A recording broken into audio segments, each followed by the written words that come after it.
জুমায় আলোচনাগুলো করা হয় আর কয়দিন পর পর খালি হুমকি দেওয়া হয় হোয়াটসঅ্যাপে, তোর জীবন খেয়ে ফেলবো।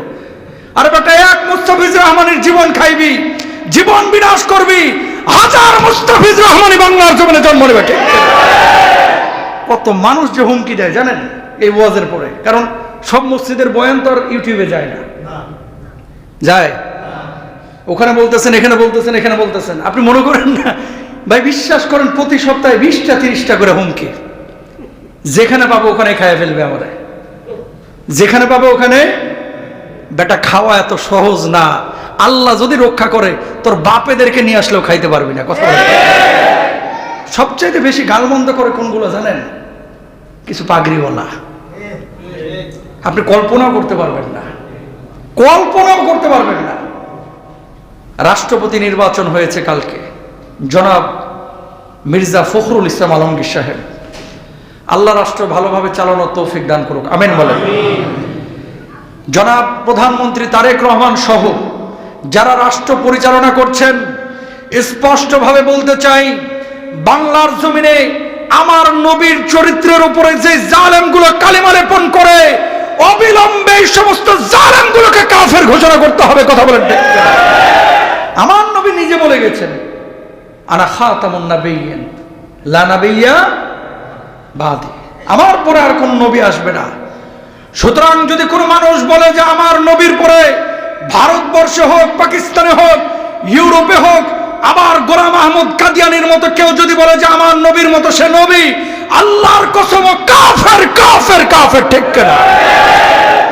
রাষ্ট্রীয়ভাবে চাই যে এদেরকে কাফের ঘোষণা করা হোক। কথা বলেন না কেন? আমার প্রাণ প্রিয় কলিজার টুকরা ভাইয়েরা, আমার স্নেহের ছোট্ট বন্ধুরা, পিতৃতুল্য মুরব্বীরা, সবাইকে আমার হৃদয় নিংড়ানো ভালোবাসা এবং আন্তরিক সালাম। আসসালামু আলাইকুম ওয়া রাহমাতুল্লাহ। ভালো আছেন তো আপনারা? আল্লাহ সবাইকে ভালো রাখুক, সিহা আফিয়া দান করুক, হায়াতে রিজকে ইলমে আমলে বারাকা দান করুক। সবাইকে আল্লাহ তাআলা ভালো রাখুক, বলেন আমিন। সম্মানিত ভাইয়েরা, রবিউল আউয়াল মাস চলছে। ইমাম সাহেব সামনে আসেন, আপনি এখানে আসেন, চলে আসেন। রবিউল আউয়াল মাস চলছে, এমন একটি মাস যে মাসে আল্লাহর হাবিব সরওয়ারে কায়নাত দো জাহানের সরদার মুহাম্মদুর রাসূলুল্লাহ সাল্লাল্লাহু আলাইহি ওয়াসাল্লাম আল্লাহ তাআলা এই দুনিয়ার মুখ দেখিয়েছেন। আজকে মূলত 30 বছর নিয়ে আলোচনা করব এবং আগামী জুমায় যদি আল্লাহ বাঁচিয়ে রাখে, আমার নবী যেহেতু 63 বছর বেঁচেছেন, আজকে 30 বছর, আগামী জুমায় আল্লাহ বাঁচাইলে 31 বছর থেকে নিয়ে 63 বছর, তাহলে 2 জুমায় মোটামুটি পুরো জীবনের কিঞ্চিত, মানে এক সমুদ্র থেকে এক চামচও না, এক সুয়ের পরিমাণ পানি উঠানো যাবে। সুবহানাল্লাহ বলেন। আমার নবীর সিরাত এত বড়, আমার নবীর সিরাত এত বড়। আল্লাহু আকবার। যে সূরা তেলাওয়াত করেছি, সূরাটির নাম হচ্ছে সূরাতুদ দুহা। সবাই জানেন আপনারা। মূলত এই সূরার তাফসীর করব না, কিন্তু এই সূরার মধ্যে আল্লাহ রাব্বুল আলামিন আমার নবীজির সিরাতের সাথে সম্পৃক্ত রেখে কয়েকটা আয়াত নাজিল করেছেন যে, ওগো নবী, আপনি তো ছিলেন ইয়াতীম, আমি আল্লাহ আপনারা ছেড়ে যাই নাই। যখন আপনার বাবাটা চলে গিয়েছে আপনার জন্মের আগেই, আপনার জন্মের মাত্র 6 বছর বয়সে আপনার মাও চলে গেছে, আপনি নিঃস্ব, আপনি শূন্য, যখন পৃথিবীতে আপনার আপন বলতে দাদা ছাড়া আর কেউ নাই, ঠিক ওই মুহূর্তে আমি আল্লাহ রাব্বুল আলামিন আপনাকে আশ্রয় দিয়েছি। আমার নবী ইয়াতীম ছিলেন। উম্মে জামিল, নবীজি সাল্লাল্লাহু আলাইহি ওয়াসাল্লাম পরপর 3 দিন রাত্রিবেলায় তাহাজ্জুদে জাগ্রত হতে পারলেন না, ঘুম থেকে উঠতে পারেন নাই। তো যারা কাফের মুশরিক, এরা প্রশ্ন ছুড়ে দিল যে, দেখো তুমি যে আল্লাহর দাওয়াত দিচ্ছ এসব মিথ্যা, কোনো আল্লাহ টাল্লাহ কিছু নাই। নাউজুবিল্লাহ বলেন। সত্য যা কিছু সবই হচ্ছে মূর্তি, তারা যে মূর্তির পূজা করে। তো তোমার আল্লাহ তোমারে ভুলে গেছে, এই জন্য পরপর 3 দিন তুমি তাহাজ্জুদে জাগ্রত হতে পারো নাই। তার মানে তোমার আল্লাহও মিথ্যা, তুমিও মিথ্যা। জোরে বলে দাও। রাব্বুল আলামিন তখনই আয়াত নাযিল করলেন, ওয়াদ-দুহা ওয়াল-লাইলি ইযা সাজা মা ওয়াদ্দাআকা রাব্বুকা وما قلى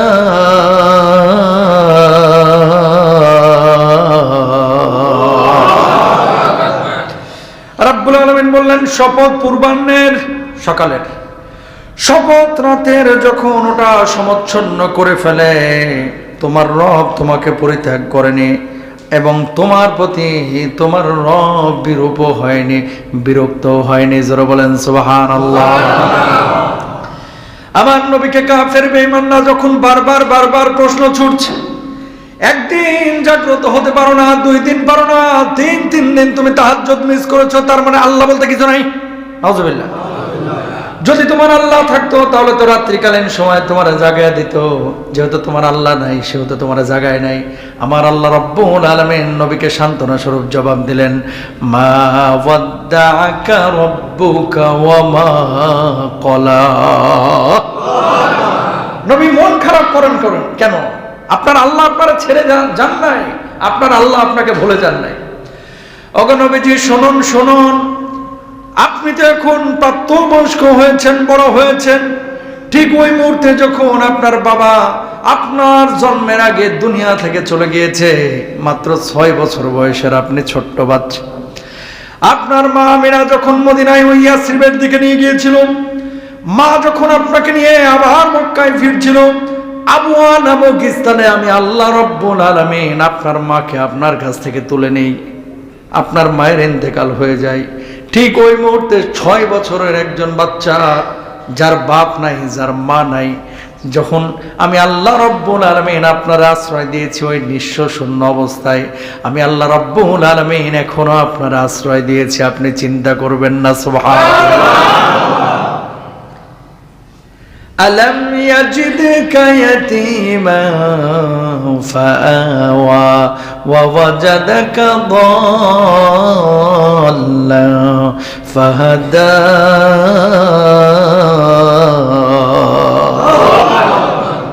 ওগো নবীজি, ইয়াতীম নিঃস্ব শূন্য অবস্থায় আমি আল্লাহ রাব্বুল আলামিন আপনার আশ্রয় দিয়েছি, আর আমি আল্লাহ আপনারা ভুলে যাব? আমি আল্লাহ আপনার উপর বিরূপ হব? ওদের কথায় আপনি কান দিবেন না। সুবহানাল্লাহ।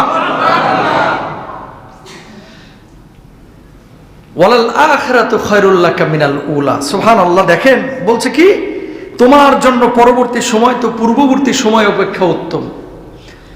আমার মায়ার নবী দুনিয়ার কোনো ভোগ বিলাসিতাকে গ্রহণ করেন নাই। নবীজির সিরাত যদি আপনি আপনার কলিজার মধ্যে ধারণ করেন, দুনিয়ার পাগল আপনি হবেন না, দুনিয়ার পশুর মতো আপনি আচরণ করবেন না। রাস্তার একটা কুকুরের দিকে তাকায় দেখেন, ওর টার্গেটই হচ্ছে হাড্ডি খাওয়া, গোশত খাওয়া, ভাত খাওয়া, মানুষের উচ্ছিষ্ট খায়া কোনো মতে বেঁচে থাকা। খাবো দাবো, এক সময় দুনিয়া থেকে বিদায় নিয়ে চলে যাব। রাস্তার কুকুরটাকে আল্লাহ রাব্বুল আলামিন যেমন রিজিক দেয়, আপনারাও কিন্তু রিজিক দেয়। রাস্তার কুকুরের জিম্মাদারি আর আপনার আমার জিম্মাদারি কিন্তু এক না, ঠিক কিনা? আল্লাহ আপনাকে আমাকে আশরাফুল মাখলুকাত বানাইছে। আমার নবী কেমন জীবন যাপন করতেন একটু খেয়াল করেন কলিজার টুকরা ভাইরা আমার নবী চাটায়ের পাটির উপরে খালি গায়ে শায়িত আছেন, অথবা একটা গেঞ্জি গায়ে শুয়ে আছে। ইবনে মাসউদ রাদিয়াল্লাহু তাআলা আনহু নবীজির পাশে এসে দাঁড়িয়ে দেখেন, আমার নবী পাটি থেকে যখন পিঠটাকে আলাদা করেছে, নবীজির পিঠের উপরে ওই চাটায়ের পাতার থোক থোক একেবারে দাগ পড়ে গেছে, পিঠটা গর্ত হয়ে গেছে। জোরে বলেন আল্লাহু আকবার। ইবনে মাসউদ রাদিয়াল্লাহু তাআলা বললেন, ইয়া রাসূলুল্লাহ, ইয়া হাবিবাল্লাহ, এই দৃশ্য দেখে তো আমি সহ্য করতে পারছি না। ওগো আল্লাহর নবী, আপনার এই চাটায়ের পাটির উপরে আমি একটা চাদর বিছিয়ে দিই, আমি বাড়ি থেকে নিয়ে এসে একটা মোটা তুলার কিছু তোষক বিছিয়ে দিই, জাজিম বিছিয়ে দিই, যাতে করে আর পাটির উপরে আপনার পিঠের উপরে দাগ না পড়ে। ওগো নবীজি, আমরা আরামে থাকি, আর আপনি চাটায়ের পিঠে, আপনি এই চাটায়ের পাটির উপরে এভাবে খালি পিঠে শুয়ে থাকেন, বরদাস্ত করতে পারি না। যদি আপনি একবার ইশারা করেন, সবচেয়ে দামি কাপড়টা আপনার পাটির উপরে আমি বিছায় দেব। আল্লাহর নবী জবাব দিলেন, ওয়ালাল আখিরাতু খায়রুল লাকা মিনাল উলা। এই মাসউদ, তুমি কারে কি বলতেছো?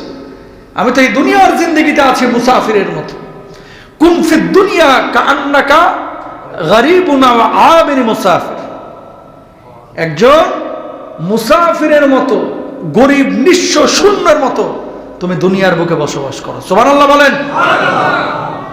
ও ভাইরা আমার, এ হচ্ছে নবীদের জীবন চরিত্র। আল্লাহ স্বীকৃতি দিলেন, নবী, আল্লাহ আপনাকে ভুলে যান নাই। আপনি এখন কষ্ট করতেছেন, কিন্তু আপনার জন্য আখেরাতে জান্নাতের সমস্ত নাজ নিয়ামত সমগ্র পৃথিবীর মানুষকে, সমগ্র নবী আম্বিয়া আলাইহিমুস সালাতু ওয়াস সালামকে যেই মর্যাদা দেওয়া হবে, একাই আল্লাহ রাব্বুল আলামিন আপনাকে তার চাইতে বেশি মর্যাদা দিবেন। যেমন দুনিয়ায় দিয়েছেন, আখেরাতেও তেমনি ভাবে আমার আল্লাহ রাব্বুল আলামিন সমস্ত নবী আম্বিয়া আলাইহিমুস সালাতু ওয়াস সালামকে বলেছেন, কি চাও আমার কাছে বলো দুনিয়ার জিন্দেগিতে। 2000 বছর দাওয়াতি কাজ করেছে, কোনো মানুষ ঈমান আনে নাই, কালেমার ছায়া তুলে আসে নাই। 1500 বছর কাজ করেছে, কোনো মানুষ ঈমান আনে নাই। আল্লাহ বলেছে, কি চাও আমার কাছে চাও। সমস্ত নবী আম্বিয়া আলাইহিমুস সালাতু ওয়াস সালাম নিজের ব্যক্তিগত দোয়া করেছেন, উম্মতের জন্য দোয়া করেছেন, দুনিয়াতেই প্রতিদান নিয়েছেন, দোয়াটা কবুল করেছেন। আমার নবীকে আল্লাহ রাব্বুল আলামিন অপশন দিয়েছিলেন, আমার নবী জবাব দিয়েছেন, আল্লাহ, আমি আমার এই দুনিয়ার জিন্দেগিতে কিচ্ছু চাই না, আমি চাই আখিরাতে আমার উম্মতের জন্য আপনি আমার এই দোয়াগুলো কবুল করবেন। জোরে বলেন সুবহানাল্লাহ। কেমন মায়ার নবী ছিলেন তিনি, সুবহানাল্লাহ। এ হচ্ছে নবীজির জীবনের মানচিত্রটা, পুরোটা যদি আপনি বুঝতে চান, এই দুই একটা আয়াত থেকে বোঝা সম্ভব। ইন্নাকা লাআলা খুলুকিন আযীম, মহান চরিত্রের অধিকারী বানিয়েছে আমি আমার নবীকে। সুবহানাল্লাহ। মহান চরিত্রের অধিকারী। রাষ্ট্রপতি নির্বাচন হয়েছে কালকে, জনাব মির্জা ফখরুল ইসলাম আলমগীর সাহেব। আল্লাহ রাষ্ট্র ভালোভাবে চালানোর তৌফিক দান করুক, আমিন বলেন।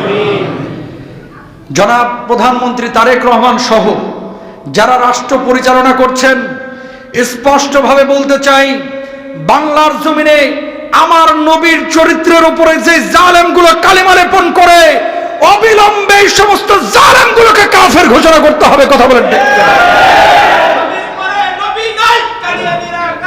কাদিয়ানীরা কাফের। কি কাদিয়ানীরা? কি প্রিয় ভাইরা আমার, আমার নবী হচ্ছে আমার চারিত্রিক যে সনদ আল্লাহ রাব্বুল আলামিন দিয়ে দিয়েছেন, সেই চারিত্রিক সনদ নিয়ে আমরা বেঁচে থাকতে চাই। কথা বলেন ঠিক না?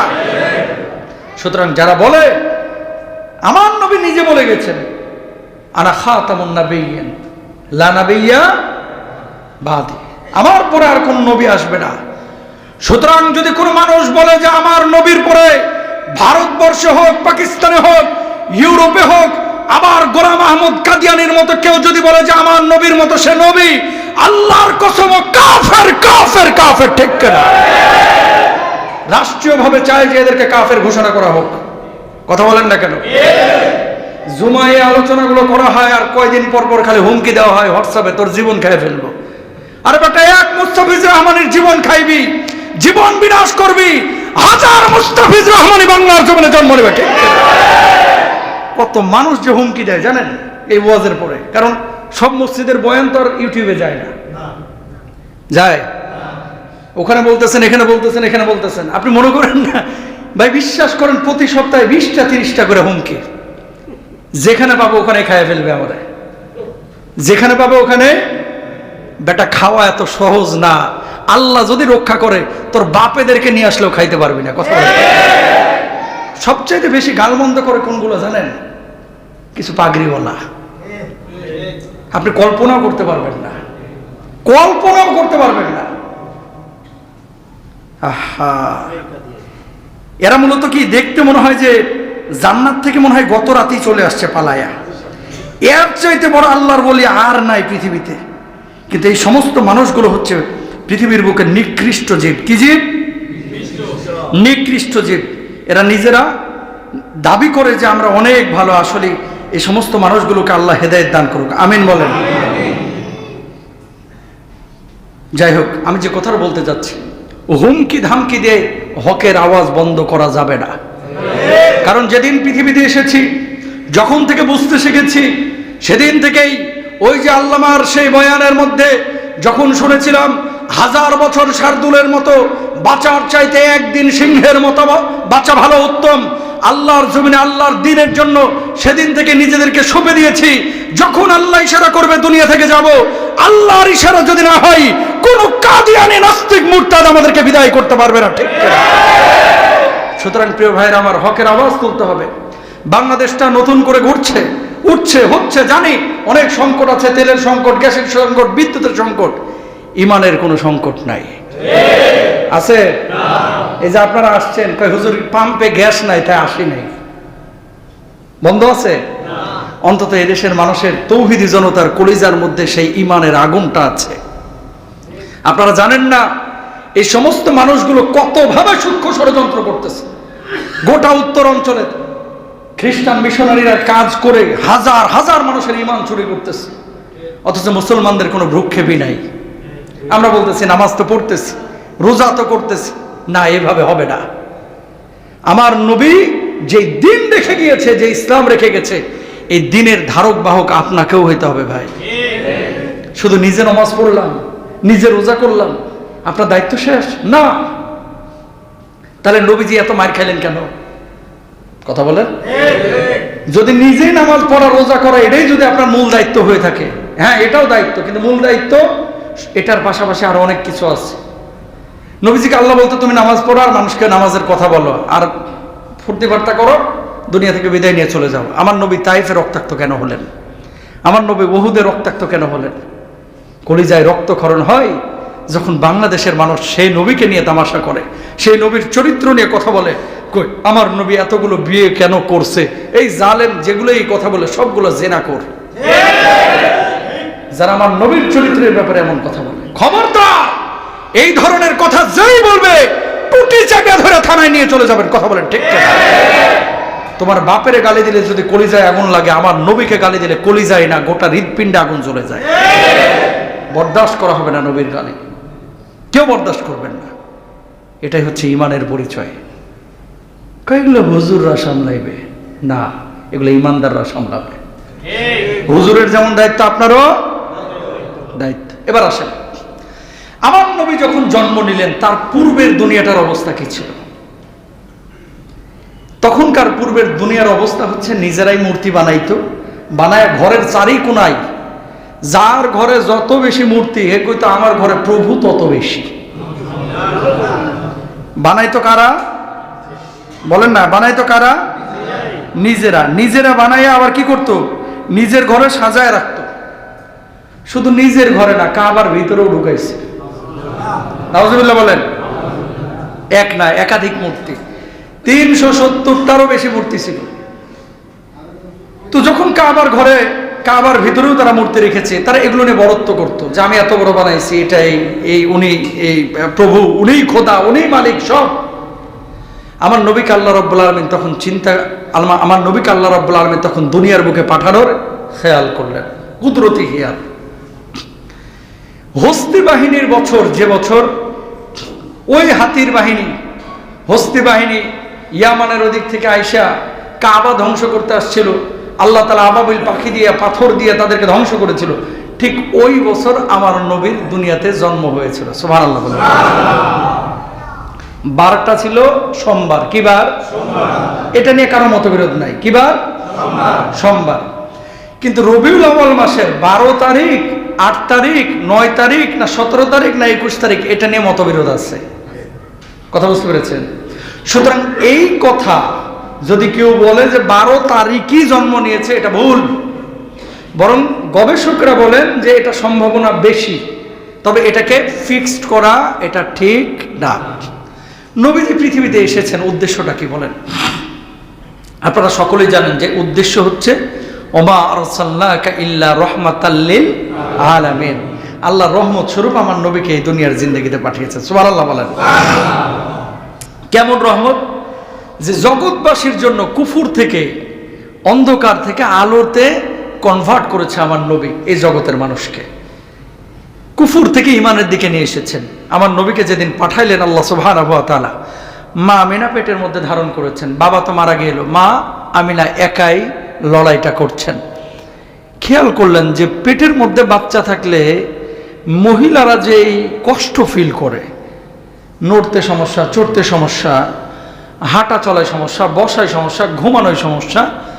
আল্লাহ নবীকে পেটে ধারণ করেছেন। মা আমিনা বলতেছে, প্রতিদিন আমি দেখি যে পেটের মধ্যে থেকে কি যেন মেশকা আম্বারের মতো ঘ্রাণ ছোটে, আর কোনো কষ্ট অনুভূত হয় না। মা আমিনা রাত্রেবেলায় ঘুমায়, কোনো কষ্ট অনুভূত হয় না। স্বপ্নে মাঝে মাঝে এমন কিছু আলো দেখেন যেগুলোর ব্যাখ্যা তিনি বুঝেন না।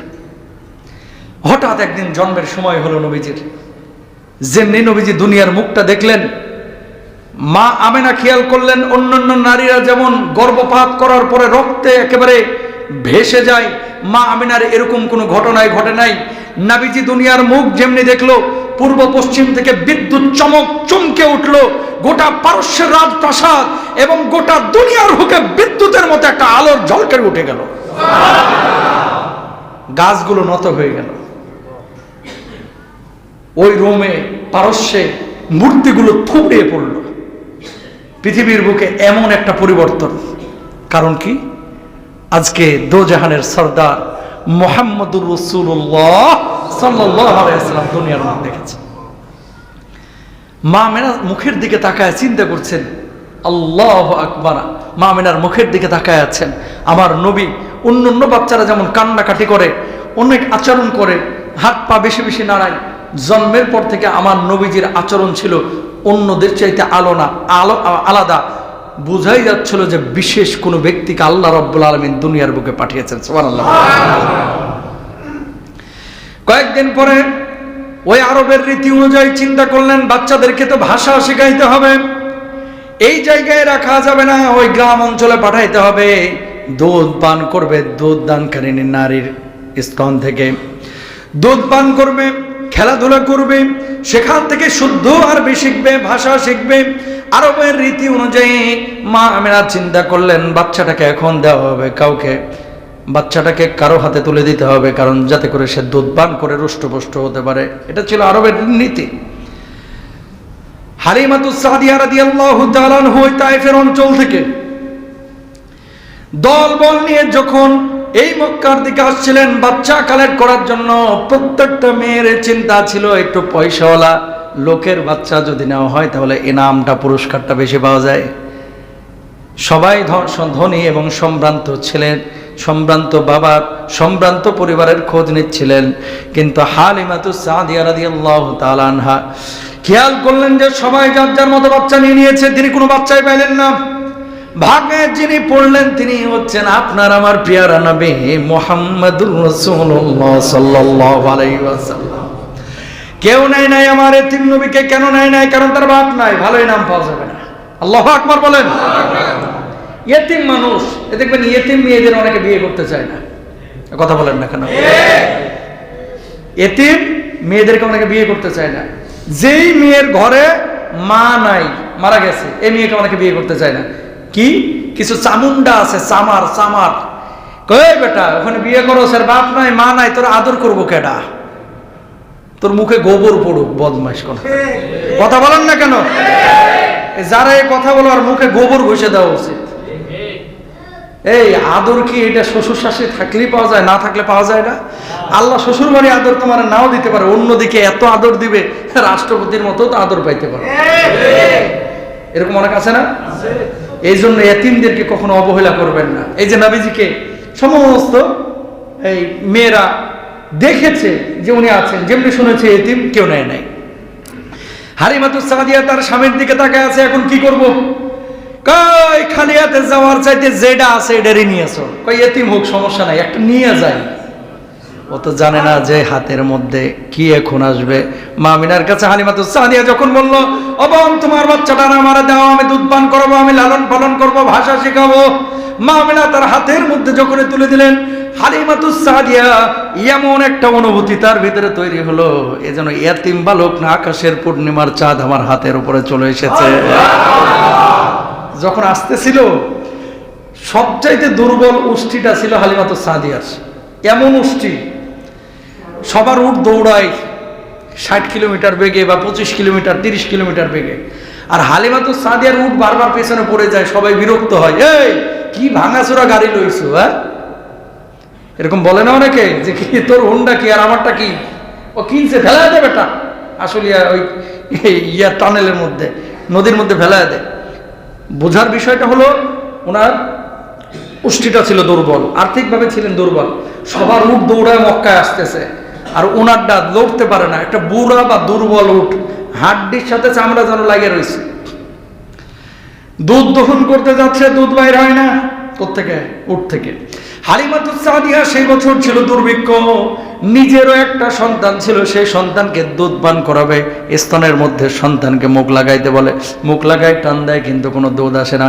হালিমাতুস সাদিয়া যখন আমার নবীকে হাতের মধ্যে নিলেন, কোলের মধ্যে নিয়ে উষ্টির উপরে উঠলেন, খেয়াল করলেন বুকের মধ্যে স্তনে একেবারে টইটুম্বর হয়ে গেছে। সুবহানাল্লাহ। সঙ্গে সঙ্গে আমার নবীকে কোলে নেওয়ার সঙ্গে সঙ্গে এবার যখন ফিরে যাবেন, ফিরে যাওয়ার সময় খেয়াল করলো যে মুষ্টিটা সবার পেছনে পেছনে চলছিল, এখন পুরা গোত্রের পুরা দলের সবচাইতে বেশি স্পিডে চলতেছে হালিমাতুস সাদিয়ার উষ্টি। চলে গেলেন আমার মায়ের নবীকে নিয়ে যাওয়ার পরে দেখতে পেলেন হালিমাতুস সাদিয়ার এই যে দুম্বাগুলো, উটগুলো, ছাগলগুলো যে জায়গায় যায় চড়তে, ওই জায়গায় অটো ঘাস উঠে যায়। খেয়াল করেন, মজেজা প্রকাশিত হচ্ছে, বরকত প্রকাশিত হচ্ছে। মানুষজন, খামারিরা বলে, কিরে তোরা উটটা কই চড়াস বেটা? সাদিয়ার উট টুট যেখানে যায় ওখানেই ঘাস, আর আমগুলো যেখানে যায় কোনো ঘাস টাস নাই। কয় তাহলে অড্ডি যেখানে থাকবে তোরা ওখানেই চড়াইবি। সুবহানাল্লাহ বলেন। যেই হালিমাতুস সাদিয়ার আগের বাচ্চা স্তনে নিচ্ছে দুধ পান করানোর জন্য, দুধ টাইনা টাইনা দুধ পায় না, এখন স্তনে মুখ দেওয়ার পরে পেট পূর্ণ করে দুধ পান করার পরেও আপনার আমার পেয়ারা নবীর জন্য রেখে দেয়। দুইজনে তৃপ্তি সহকারে খাওয়ার পরেও স্তনে পর্যাপ্ত দুধ আল্লাহ রাব্বুল আলামিন দিয়ে রাখেন। জোরে বলেন সুবহানাল্লাহ। ওই উষ্টিটা যেটারে টাইনা টাইনা দুধ বাইর করা যায় না, যেটা লড়তে পারতো না, এর স্তর এখন ফুইলা টানে দুধ বাইর হয়, বালতির পরে বালতি মানুষ নিয়ে যায়, দুধ শেষ হয় না। বুঝতে বাকি আছে উনি রহমতুল লিল আলামিন। আল্লাহু আকবার। হালিমাতুস সাদিয়া চিন্তা করলেন, স্বামীর চোখের দিকে তাকায় তাকায় বলেন, ও প্রিয়তম স্বামী, কেউ নাই নাই এতিম বাচ্চাকে আমি যে নিয়ে আসলাম, কিছু টের পাইছো না? কই কি হইছে? আমার স্তনের মধ্যে একটু দুধ ছিল না, এখন এত দুধ কোত্থেকে আসলো? আমার উষ্টির স্তনে দুধ ছিল না, দুধ কোত্থেকে আসলো? আমার ছাগলগুলো দুর্ভিক্ষের বছরে খাবার পাইতো না, যেই জায়গায় যাই সেখানেই ঘাস উঠে। সুবহানাল্লাহ। ওই যে দেখো সমস্ত গোত্রের খামারিরা তাদের খামারের ছাগল গরু উটগুলোকে নিয়ে এসে আমাদের খামারের পাশে বাঁধে রাখছে। হালিমাতুস সাদিয়ার যেখানে বাঁধে সেখানে ঘাস হয়। আমার নবী দুনিয়ার বুকে আসার পরে আল্লাহ রাব্বুল আলামিন এইভাবে বারাকা প্রকাশ করেছেন। জোরে বলেন সুবহানাল্লাহ। তো নবীজি নিয়ে চলে গেল, শৈশব শুরু হলো। 4-5 বছর, 5-5.5 বছর যখন হইল, নবীজির ভাষা সুন্দর হয়েছে, যতটুকু বলে, শরীরটা একটু হৃষ্টপুষ্ট হয়েছে। মনে তো চাই না হালিমাতুস সাদিয়ার যে এটা আমার হচ্ছে বরকতের গাছ, এটা আমার বরকতের মানুষ, যতদিন পর্যন্ত আমার বাড়িতে আছে ততদিন পর্যন্ত খালি বরকত আর রহমত, আমার কোনো সংকট ছিল না। মনে চাই না যে হালিমাতুস সাদিয়া বলতেছে যে আমিনার কাছে এটা ফেরত দেব, কিন্তু সিস্টেম অনুযায়ী এত বড় হইলে যে আবার ফেরত দিয়ে আসতে হয়, মনে চায় না। তারপরও গিয়েছে, ফেরত দিছে। আমিনা, মা আমিনা দেখার পরে কলিজাটা শীতল হয়েছে। চিন্তা করছে অনেকদিন আত্মীয় স্বজনের সাথে দেখা সাক্ষাৎ নাই, আমি একটু মক্কা থেকে ওই আবহাওয়া হয়ে মদিনায় যাব, কিছু আত্মীয় স্বজনের সাথে দেখা করব। আমার নবীজির বয়স তখন মাত্র 6 বছর। কয় বছর? 6 বছর।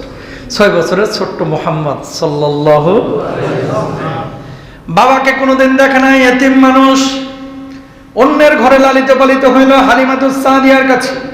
6 বছর বয়সে আল্লাহর নবীকে যখন পাঠাইলেন, মা আমিনা চিন্তা করলেন আমার অনেক আত্মীয় স্বজন আছে, কোনোদিন মুহাম্মদ তাদেরকে দেখে নাই, যাই একটু মদিনায় যাই, আত্মীয় স্বজনের সাথে একটু দেখা করায় নিয়ে আস। মা আমিনা মুহাম্মদ রাসূলুল্লাহ সাল্লাল্লাহু আলাইহি ওয়াসাল্লামের আঙ্গুল ধরে, হাত ধরে, কখনো উঠে কখনো হেঁটে ওই মদিনার দিকে রওনা হলেন। যখনই আবওয়া নামক স্থানে মদিনা থেকে ফিরে যখন আবওয়া নামক স্থানে তারা পৌঁছাইলেন, আল্লাহর নবী সাল্লাল্লাহু আলাইহি ওয়াসাল্লাম দেখলেন ছোট্ট মানুষ, তিনি অত কিছু বুঝেন না। মা আমিনা অসুস্থ হয়ে গেলেন। চারিদিকে ধুধু মরুভূমি, পাহাড় পর্বত, ওই জায়গায় জনমানবহীন এমন একটা এরিয়া, কোনো মানুষ সেখানে নাই। আল্লাহর নবী অসুস্থ, মাকে নিয়ে পাশে বসে আছেন। মা আমেনার সঙ্গে সঙ্গে আল্লাহ রাব্বুল আলামিন ডাকে সাড়া দিয়ে দুনিয়া থেকে বিদায় নিয়ে চলে গেলেন। নবীজির মায়ের ইন্তেকাল হয়ে গেল, জন্মের আগেই বাপ চলে গেল, 6 বছর বয়স মা চলে গেল। জনশূন্য মানবহীন একটা এরিয়া, যেখানে পাহাড়, যেখানে ধুধু মরুভূমি, মার লাশ নিয়ে আমার নবী বসে আছেন। নবীজির মনটা খারাপ, এখন আমার দেখবে কে? আমার আল্লাহ রাব্বুল আলামিন বলছেন, আলাম ইয়াজিদেকা ইয়াতীমা ফাআওয়া ওয়া ওয়াজাদাকা দাল্লান ফাহাদা।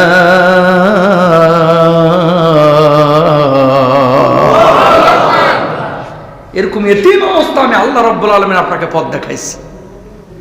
নবীজির কলিজার মধ্যে আল্লাহ রাব্বুল আলামিন নবীজির দাদার কলিজায় এবার ভালোবাসা ঢুকাই দিলেন আরো বেশি। আগে তো ছিলই, বাপ মারা গিয়েছে, মা মারা গিয়েছে, এবার দায়িত্ব কার উপরে? শোনেন, এখানে এতিম আছেন কেউ এরকম যে ছোটবেলায় বাপ মা হারাইছেন? আপনি? আল্লাহু আকবার, আল্লাহু আকবার। আল্লাহ জান্নাত নসিব করুক বাপ মাকে, বলেন আমিন। যারা বাপ মার মায়া পান নাই তারা জানেন পৃথিবীটা কত কঠিন। যতই দাদার কাছে থাকেন, যতই দাদির কাছে মানুষ হন, যতই নানির কাছে মানুষ হন, ছোটবেলায় যারা বাপ মাকে হারায় তাদের জন্য দুনিয়াটা বড় কঠিন। আমার নবী 2 বছর মাত্র দাদার কাছে লালিত পালিত হয়েছেন। 8 বছর যখন বয়স, দাদাও নাই। আল্লাহু আকবার বলেন। কয় বছর? 8 বছরের দাদাও শেষ। বাপ নাই, মা নাই, দাদা নাই, চাচাটার কাছে এবার লালিত পালিত। বলেন তো ওই জায়গাটায় আপনি আমি যদি থাকতাম, আপনি আমি কি করতাম? এই জনমানবহীন একটা প্রান্তর মক্কার এই পাথরের পরিবেশে চাচার সাথে তিনি থাকতে লাগলেন। 12 বছর বয়সে একবার সিরিয়ায় ব্যবসায়িক কাজে নিয়ে যাচ্ছেন কে? চাচা আবু তালেব। সিরিয়া আবার যখন যাওয়া হয় তখন জর্ডান হয়ে যাইতে হয়। কি হয়ে? জর্ডান, মানে শাম হয়ে। শাম হচ্ছে সিরিয়া, জর্ডান, লিবিয়া, লেবানন, এই সমস্ত দেশগুলো মিলিয়ে আর কি, ইয়ামান। তো যখন জর্ডান হয়ে যাচ্ছিলেন একজন পাদ্রীর সাথে দেখা। এই পাদ্রী আবার পূর্ববর্তী কিতাবে শেষ জামানার নবীর আলামত চেহারায় কি কি থাকবে, এরা তো আলেম ছিল, বড় বড় আলেম। আবু তালেবের সাথে ভাতিজাকে দেখেই পাদ্রীর চোখ কপালে উঠে গেছে, মানে আশ্চর্যান্বিত। আবু তালেব অন্যদিনে তো আসতা, এদিকে ব্যবসায়িক কাফেলা নিয়ে যাইতা, কোনোদিন তো এরা দেখি না। এটা কে? আমার ভাতিজা। কই এই মুহূর্তে তাড়াতাড়ি ওরে মক্কায় ফিরিয়ে নিয়ে যাও, কারণ সামনের দিকে যদি নাও এরা হত্যাও করে ফেলতে পারে। জোরে বলেন নাউযুবিল্লাহ। কেন, কি হয়েছে? আমি তার চেহারার মধ্যে এমন কিছু পেয়েছি যেটা অন্য কারো চেহারার মধ্যে পাওয়া যায় না। আমি আমার পূর্ববর্তী কিতাবের শেষ জামানার নবী যিনি হবেন সেই আলামত এই ছোট্ট বালকের মধ্যে আমি পেয়ে গেছি। আল্লাহু আকবার। আমার নবী বড় হচ্ছেন শৈশব থেকে কৈশোর, বয়স যখন 16, 17, 18 বছর। অন্যান্য যুবকরা যেভাবে চলাফেরা করে আমার নবী সেইভাবে চলাফেরা করেন না। আমার নবী সব সময় মাথা নিচু করে চলেন। আমার নবী কাউকে কষ্ট দেন না। আমার নবীর কাছে যখন কেউ আসেন, নবীজি হাসি মুখে কথা বলেন। নবীজি যখন মুখটা খুলেন তখন চেহারার মধ্যে আলো ঝলমল করে, সুবহানাল্লাহ। এমন অবস্থায় মক্কার কাফের বেঈমানরা চিন্তা করলেন এই লোকটা কখনো মিথ্যা কথা বলে না, এই লোকটা কখনো উদ্ভট কোনো আচরণ করে না, এই লোকটা কখনো কোনো মানুষকে কষ্ট দেয় না, এই লোকটা কখনো আমানতের খেয়ানত করে না, এই লোকটা কখনো মিথ্যা কথা বলে না। সুতরাং আমাদের সম্পদগুলো নিজের ঘরের চাইতেও বেশি নিরাপদে থাকবে এই লোকের কাছে। কাফের বেঈমানরা পর্যন্ত আমার নবীজির কাছে ব্যাংকের মতো টাকা পয়সা সম্পদ জমা রাখতে। তাহলে আমানত এটা নবীজির যৌবনকাল থেকেই ছিল। কোন নারীর দিকে নবীজি তাকান নাই। নবীজি রাখাল ছিলেন। কোন নবীকে আল্লাহ রাব্বুল আলামিন রাখালি ছাড়া কোন নবীকে আল্লাহ তাআলা পাঠান নাই। রাখালি মানে বুঝছেন? ছাগল চড়াইতেন, বকরি চড়াইতেন। রাখালি করা এটা কিন্তু খারাপ কাজ না। সমস্ত নবী আম্বিয়া আলাইহিস সালাতু ওয়াস সালামকে আল্লাহ তাআলা রাখালি করিয়েছেন। কেন করিয়েছেন খেয়াল করেন। যারা রাখাল হয় এদেরকে ধৈর্যের চূড়ান্ত পরীক্ষা দেওয়া লাগে। এখনকার পোলাপান যারা শহরের এরা বুঝবে না। গ্রামের যারা আছেন, এই যে লালমনিরহাট, রংপুর, দিনাজপুর, ওইদিকে গ্রাম অঞ্চলের আপনারা জানেন, ধরেন ভেড়া চড়াইতে গেছেন 22টা 22 পদের বদমাইশ। কথা বুঝেন নাই? একটা এদিক দৌড় দেবে তো আরেকটা ওই দিক, আরেকটা ওই দিক তো আরেকটা ওই দিক। কথা বুঝছেন? মহিষ নিয়ে যাবেন, পুকুরে নামাইছেন, মহিষ আপনারই মহিষ বানা ফেলাইব, লাঠি দিয়ে পিটাইতে পিটাইতে আর চামড়া উঠে ফেলাবেন, তাও গরমের সময় পুকুর থেকে উঠতে চায় না, পাড়ে থেকে উঠতে চায় না। এরপর আসেন চৈত্র মাসে যখন চড়াইতেছেন, ঘাস নাই, দেখবেন কি আচরণটা করে। যেমন রোদ্রে আপনার কষ্ট, তদ্রুপভাবে মহিষগুলোর কষ্ট। রাখালি না করলে ধৈর্যশীল হওয়া যায় না, সে সময়ের কথা বলতেছি। এখন তো বিভিন্ন প্রফেশন আছে, আল্লাহ তাআলা এই যে ক্যাপাসিটি, এটা নবীদের পরীক্ষাটা রাখালির মাধ্যমে নিয়েছেন, যাতে করে ধৈর্যশীল হতে পারে আরো বেশি, যাতে করে ম্যানেজিং পাওয়ারটা আরো বেশি তৈরি হয়, যাতে করে কষ্টটা অনুভব করতে পারে যে দুনিয়াটা আসলে এত আরামের জায়গা না, এটা কষ্টের জায়গা। আমার নবীকে আল্লাহ রাব্বুল আলামিন রাখালি করিয়েছেন, সুবহানাল্লাহ। এরপরে নবীজি ব্যবসায়িক পথে হাঁটলেন। ব্যবসায়িক পথে কেন? আত্তাজিরুস সাদুকুল আমিনু মান নাবিয়্যিনা ওয়াস সিদ্দিকিনা ওয়াস শুহাদাই ওয়াস সালিহিন, যারা সৎ আমানতদার বিশ্বস্ত ব্যবসায়ী, আল্লাহ রাব্বুল আলামিন এই মানুষগুলোকে কিয়ামতের ময়দানে নবী আম্বিয়া আলাইহিমুস সালাতু ওয়াস সালামের সাথে উঠাবেন। আমার নবীর এই আমানতদারিতা গোটা মক্কার বুকে যখন পৌঁছে গেল, আল্লাহ রাব্বুল আলামিন একজন মহিষী নারীকে পাঠিয়েছিলেন, যার নাম হচ্ছে খাদিজা। তখনও ইসলাম কবুল করেন নাই। খাদিজার কাছে সংবাদ পৌঁছাইল, তোমার ব্যবসা পরিচালনা করার জন্য গোটা মক্কায় যদি কোনো যুবক থাকে, সেই যুবকের নাম হচ্ছে মুহাম্মদ। তার চাইতে এই মক্কায় আর বড় আমানতদার কেউ নাই। জোরে বলেন সুবহানাল্লাহ। এখানে গার্মেন্টসের মালিক আপনারা থাকতে পারেন, বড় বড় ব্যবসা প্রতিষ্ঠানের মালিক থাকতে পারেন। আপনারা যখন কর্মী নিয়োগ দেন, কি খুঁজেন জানেন? আগে খুঁজেন যোগ্যতা আছে কিনা, আর ছেলে আমানতদার কিনা, বা লোকটা ভালো কিনা, এটা কিন্তু আপনারা খুঁজেন। সে সময় খোঁজা হইতো যে লক্ষ লক্ষ দিরহাম দিনারের লেনদেন, সিরিয়া থেকে বাণিজ্য কাফেলায় যাওয়া আসা, পই পই করে হিসাব দিতে পারবে মক্কা এরকম কোন লোক আছে কিনা। আইয়ামে জাহেলিয়াত থেকে আসা সেই মক্কার মধ্যে এরকম যুবক খুঁজে পাওয়া যাচ্ছিল না। যুবক একজন পাওয়া গেছে, তার নাম হচ্ছে মুহাম্মদ সাল্লাল্লাহু আলাইহি ওয়াসাল্লাম। খাদিজাতুল কুবরা রাদিয়াল্লাহু তাআলা আনহা ব্যবসার দায়িত্ব দিয়ে দিলেন যে আজ থেকে আপনি আমার কোম্পানির সব, ডাইরেক্টরও আপনি, চেয়ারম্যানও আপনি, সব আপনি ব্যবসা পরিচালনা করেন। খাদিজাতুল কুবরা খেয়াল করলেন, এতদিন ব্যবসার দায়িত্ব অনেক মানুষকে আমি দিয়েছি, 9-6 আমি পেয়েছি, আর মোহাম্মদকে দায়িত্ব দেওয়ার পরে দুধের জায়গায় দুধ, পানির জায়গায় পানি, একটা কানি পয়সাও তারতম্য হয় নাই, লেনদেনে হেরফের হয় নাই। জোরে বলেন সুবহানাল্লাহ। একবার না, দুইবার না, বছর পর বছর চলে গেল। ব্যবসা যখন নবীজি এইভাবে পরিচালনা করছেন, খাদিজাতুল কুবরা রাদিয়াল্লাহু তাআলা আনহা চিন্তা করলেন, জীবন সঙ্গী হিসাবে যদি একজন মানুষ এরকম পাইতাম, আমানতদার, বিশ্বস্ত, ভালোই হইতো। আম্মা জান খাদিজা তখনও জানেন না এই ব্যক্তি হচ্ছে রাহমাতুল লিল আলামিন। তিনি দেখেছেন তিনি বিশ্বস্ত, আমানতদার। আল্লাহ রাব্বুল আলামিন নবীজির জন্য খাদিজাকে নির্ধারণ করেছেন। প্রস্তাবনা আসলো, পারিবারিকভাবে বিয়েও হলো। আমার নবীর বয়স 25 বছর, আম্মা জান খাদিজাতুল কুবরা রাদিয়াল্লাহু তাআলা আনহার বয়স 40 বছর। জোরে বলেন সুবহানাল্লাহ।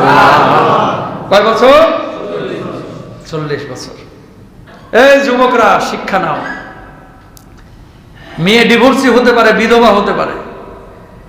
যদি মেয়ের মান ভালো থাকে, বাচ্চাদেরকে সে মেয়ের সাথে সম্বন্ধ করান, এগুলা সমস্যা নাই, যদি মান ভালো থাকে। আর যদি মান ভালো না থাকে, তাহলে ওই কুমারী মেয়ে দিয়েও কিন্তু পরিবারের সংসার আসবে না, শান্তি আসবে না, ঠিক না? খাদিজাতুল কুবরা রাদিয়াল্লাহু তাআলা আনহার সাথে বিয়ে হলো নবীজির।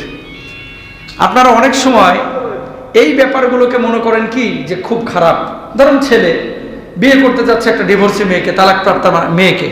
মেয়েটা যদি সৎ হয়, দিনদার হয়, এই মেয়েটা আপনার পরিবারে জান্নাতি আবহাওয়া তৈরি করবে। সুবহানাল্লাহ বলেন।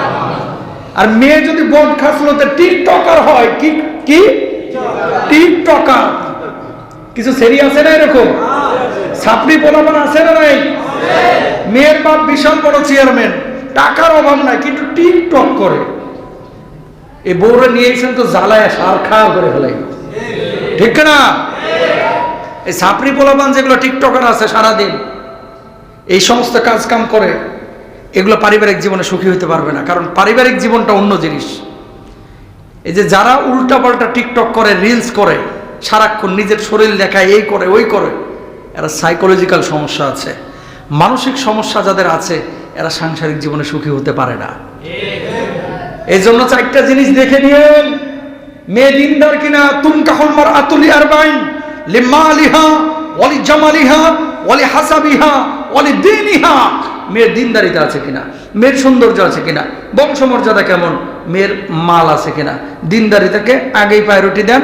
যদি একটু কালো হয়, দিনদারিতা বেশি থাকলে, প্রথম 3টা না থাকলেও দিনদার মুত্তাকিয়া ধার্মিক মেয়ের সাথে ছেলেকে বিয়ে দিয়ে দেন। আপনাকেও ভালো রাখবে, আপনার বউরেও ভালো রাখবে, মানে ছেলের বাপ মাকেও ভালো রাখবে, ছেলেকেও ভালো রাখবে। কথা বলেন ঠিক কিনা? আজকে উপরে যে অনলাইন প্রশ্ন নিয়ে আলোচনা হলো, একজন প্রশ্ন করছে অনলাইনে, হুজুর বিয়ের আগে তো একটা ফিলিংসে ছিলাম, বিয়ে করার পরে মনে হচ্ছে জাহান্নামকে ঘরে টাইনে লয়েছি। নাউজুবিল্লাহ বলেন না। বিয়ে করছি আরামের লেগা, এখন বিয়ের পরে মনে হচ্ছে জাহান্নামকে ঘরে টাইনে লয়েছি।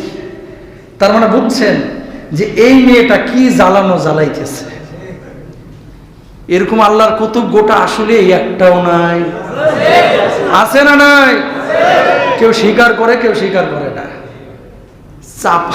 চাপা কষ্ট নিজেই বুকে পাথর দিয়ে চাপিয়ে রাখছে, স্বীকার করে না। বাস্তবতা এটাই। আমার প্রশ্ন, আমার নবী যদি পারে, আপনি কেন পারবেন না? অনেক বাপেরা আছে যে তুই ওই বিধবা মহিলাকে পছন্দ করলি, আজকে তোর একদিন আমার একদিন, যা তোর সাথে আমার আর কোনো সম্পর্কই নাই। না, যদি জাতের মেয়ে হয় বিয়ে করায় দেন, সংসার সে করবে, আপনি তো না। আসলে আপনি দেখেন মাল মাল মাল। সমস্যা বিধবা না, যদি মাল থাকতো আপনিও রাজি হইতেন যে মেয়ের 3টা বাড়ি। কথা বলেন না কেন? বিয়ে শাদীতে বাড়ি গাড়ি দেখতে বেশি যায়েন না, কুফুটা মিলান, দিনদারিটাকে প্রায়োরিটি দেন। এই জন্যই তালাক বাড়ছে। এই প্রত্যেকটা বাড়িতে বাড়িতে এসি আছে, ফ্রিজ আছে, পুরো ফ্রিজ ভরা ঠাইসা গরুর গোস্ত ঢুকে রাখছে, কোনো কিছুর অভাব নাই, কিন্তু সুখ নাই। কেন? এই দিন না থাকার কারণে। সুখী হইতে দিন লাগবে। কি লাগবে? দিন। ইনশাআল্লাহ বলেন। তাহলে এটা নবীজির সিরাত থেকে 25 বছরের বয়স নবীজির যখন, এটা কিন্তু একটা শিক্ষা, একটা মেসেজ আমাদের সমাজে। ল্যাংড়া লুলাকে যেমন মনে করে, ডিভোর্সি এবং বিধবা মেয়েদেরকে এরকম মনে করে এরা। অনেকে আছে যে ডিভোর্সি এবং বিধবা অথবা পুরুষ যারা ডিভোর্স হয়ে গেছে, এরা মনে হয় কোনো প্রতিবন্ধী না। যে জায়গাটায় সে আজকে বিধবা, তার হাজবেন্ড মারা গিয়েছে অথবা তার বউ মারা গিয়েছে, ওই জায়গাটায় কালকে আপনিও পড়তে পারেন হাজী সাহেব। ঠিক না? কেউ জানি না, আমরা কেউ জানি না।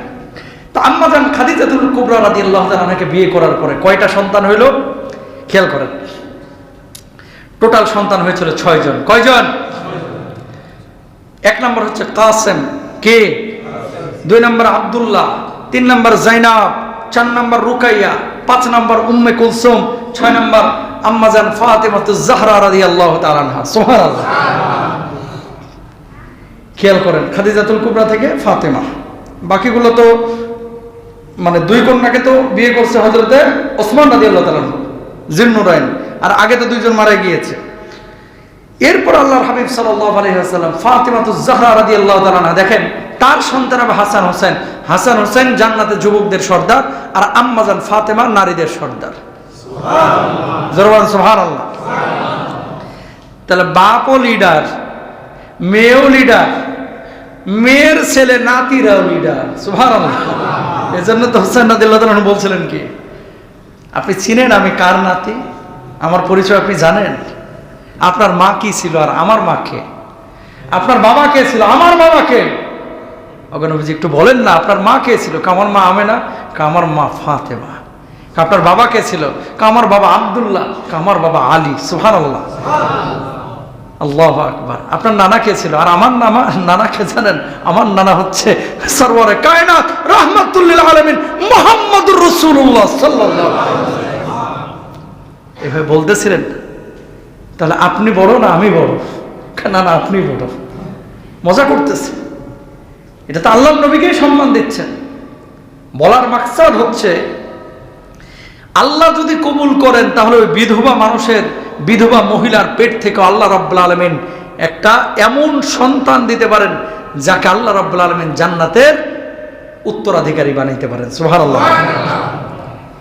তিনি শুধু মসজিদের নেতা ছিলেন না আমার নবী, তিনি ছিলেন একজন পিতা, তিনি ছিলেন একজন চাচা, তিনি ছিলেন একজন প্রতিবেশী, তিনি ছিলেন সমাজের সদস্য, তিনি ছিলেন ব্যবসায়ী, তিনি ছিলেন আমানতদার। এবার আপনারা বলেন তো, আমার নবী ছাগল চড়িয়েছেন, মেষ চড়িয়েছেন, আমার নবী মসজিদে নামাজ পড়েছেন, আমার নবী মসজিদে নেতৃত্ব দিয়েছেন, আমার নবী রাস্তাঘাটে মানুষের সাথে মিশেছেন, আমার নবী মানুষকে ভালোবেসেছেন, আমার নবী রাস্তাঘাটে মানুষ বিপদে পড়লে এগিয়ে গিয়েছেন। এবার আপনার আমার ইসলামটা কি? আপনার আমার ইসলাম হচ্ছে খালি নামাজ পড়া, রোজা করা আর মিলাদ টিলাদ করা, এরপরে হজ টজ করা, উমরা টুমরা করা, এরপরে মরে যাওয়া না। ইসলাম কমপ্লিট কোড অফ লাইফ। জীবনের প্রত্যেকটা ক্ষেত্রে ইসলামের বিধিবিধানগুলো বাস্তবায়ন করা, যেভাবে নবীজি করেছেন সেভাবেই করতে হবে, ঠিক কিনা? খালি বিদেশ ঘুরবেন, খালি টাকা কামাবেন, খাইয়া খুঁয়ে মরে যাইবেন, এটার নাম জীবন না। নিজেও নামাজ পড়বেন, নামাজের জন্য দাওয়াত দিবেন, নিজে সৎ কাজ করবেন, সৎ কাজ করানোর জন্য চেষ্টা চালাবেন, অন্য মানুষকে তা'মুরুনা বিল মা'রুফ ওয়া তানহাউনা আনিল মুনকার, সৎ কাজের আদেশ, অসৎ কাজের নিষেধ। এটা হচ্ছে আমার নবীজির শিক্ষা। জোরে বলেন সুবহানাল্লাহ। এখন আমার পিয়ার হাবিব সাল্লাল্লাহু আলাইহি ওয়াসাল্লামকে আল্লাহ রাব্বুল আলামিন এই যে 25 বছর পরে বিবাহ হলো, সন্তান সন্ততি হলো, 30 বছরে গিয়ে নবীজি ঠিকলেন।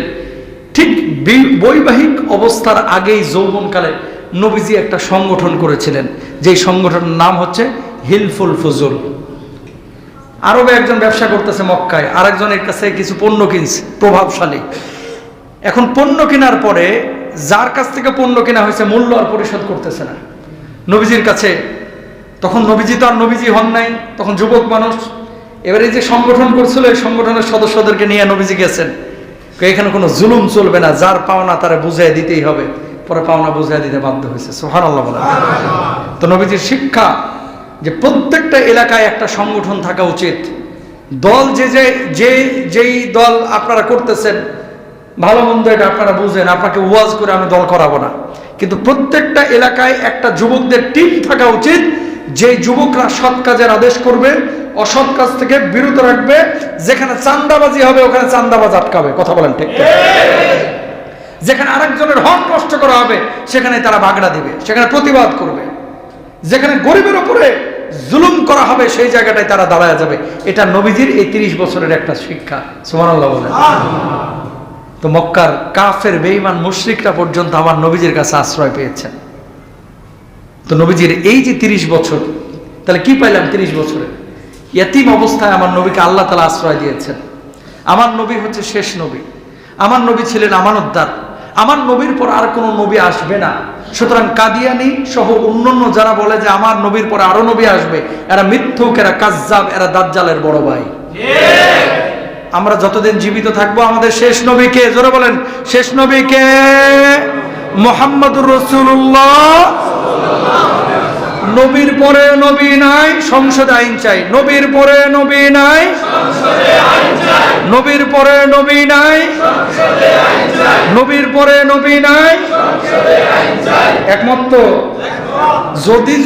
যদি আপনি এটাতে একমত না হন যে নবীর পর আরো নবী আছে, আপনিও কাফের। কথা বলেন না কেন?